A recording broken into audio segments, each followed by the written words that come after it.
Today I'm going to tell you about the art of saying no. Warren Buffett once famously said the difference between successful and very successful people, that the very successful people say no to almost everything. But when your default setting is saying yes, everything and each and everything that comes across your plate, that can come at a higher risk, at a high cost. Calendar clutter, feeling quite annoyed. And if you think about that concept, indeed it is very difficult to say no.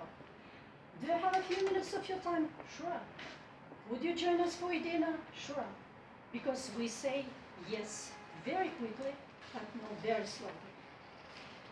And of course it is easy to say yes, to be nice and polite, and not to brand yourself as rude and selfish. But what I have realized that many of us have a problem to say no. And this is the question, what we are going to do with it. How to strike a balance between protecting your time and energy and to live in peace with your surroundings and without damaging your imagination. So to begin with, I start with my own experience when I once realized that I was unaware what my true feelings were. And I'm not telling to overwhelm you, because it had become so accustomed to please others that I found it very difficult to say no. And I decided practice and practice. And it was a hard time of reprogramming myself. And today I would like to share with 3 no scenarios with you how to draw a line by saying no, based on my own experience. The first approach I developed was when I once again found myself snowed under with work, because I was assigned to another project while I was juggling with other 2. At working place, that is almost unthinkable, or rather laughable, to say no to your senior leader.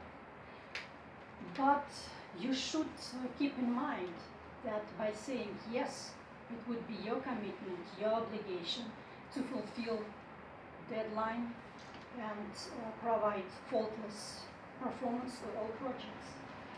So, in my point of view, that's better to replace your automatic yes by saying no, but without saying no.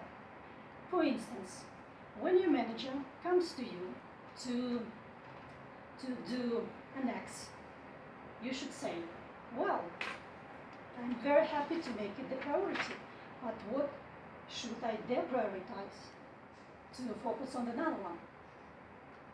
And I'm sure there is no way that manager wants to be responsible for disrupting the project or task, and he should most probably take unessential task back or to give someone else. The second scenario, I would call it the soft no. So recently I have got a message from my friend who asked for a favor to translate the scientific research.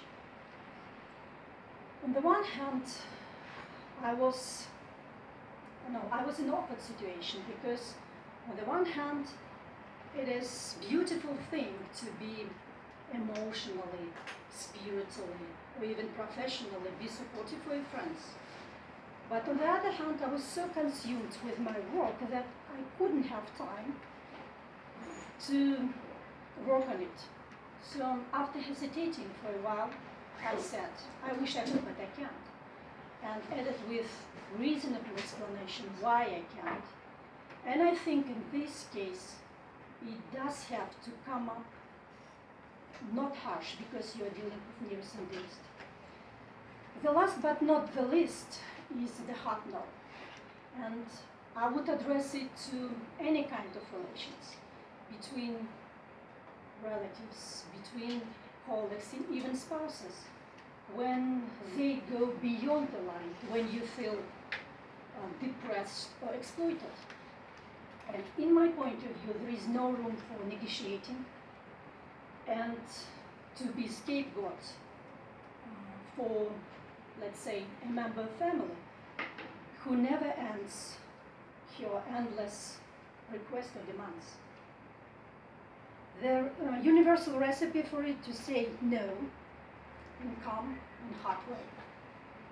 So as late Steve Jobs once said, focus is about saying no. So I recommend you not overclutter your schedule that with extra commitments that derails your focus and pulls you away from the work that you really want to do, because it is not good for your career and it is not good for your soul. Thank you.